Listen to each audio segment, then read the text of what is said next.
High dear friends, আজ এমন একটি কবিতা লিখেছি যেটি খুব মেমোরেবল। আমাদের কাছের মানুষগুলো, আমাদের ভালোবাসার মানুষগুলো খুব স্পেশাল। ভালোবাসার মানুষকে কাছে না পেয়েও তাকে হৃদয় মন্দিরে স্থান দিয়েও সারা জীবন ভালোবাসা যায়। তার মঙ্গল কামনা, সুস্থ জীবন কামনা এগুলো কিন্তু করতে হয়। Actually you have to wish for their happiness and good health. Love is not just about being close or physical touch. সত্যি ভালোবাসা কিন্তু স্পর্শ এবং কাছে পাওয়াই নয়, তাকে প্রতিনিয়ত হৃদয়ে অনুভব করাই সত্যিকারের ভালোবাসা। যারা ছাত্রছাত্রী আছো তাদেরকে আমি একটা কথা সাজেস্ট করব, to survive in life money is the most powerful weapon.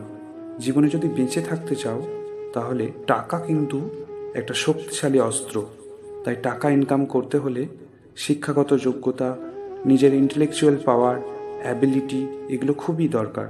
তাই পড়াশোনার বয়সটায় শুধু পড়াশোনা করো, নিজেকে উজাড় করে দাও।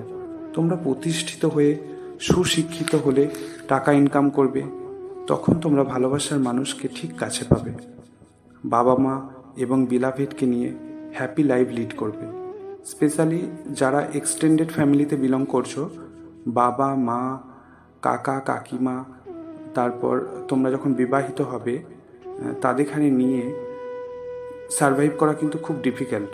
এই কারণের জন্যই বলছি, আমাদের কিন্তু পড়াশোনার বয়সটাই পড়াশোনা করতে হবে।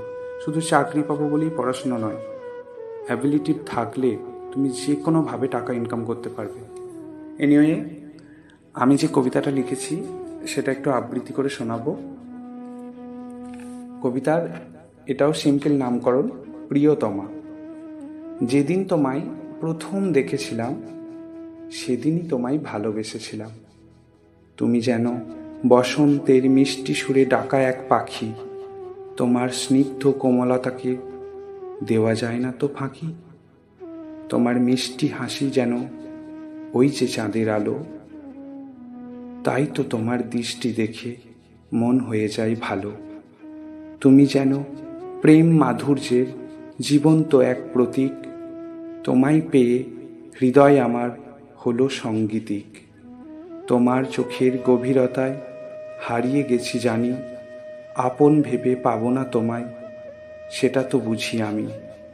তোমার নামে জাগিয়ে আমার হৃদয়ের এই স্পন্দন, একদিন ঠিক যাবে ছিঁড়ে ভালোবাসার এই বন্ধন।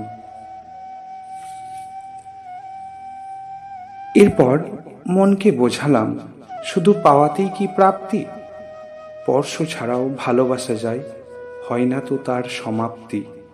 জানো, সময় চলে যাবে কালের নিয়মে, বয়স্কতার ভঙ্গি আসবে আমাদেরও চলনে।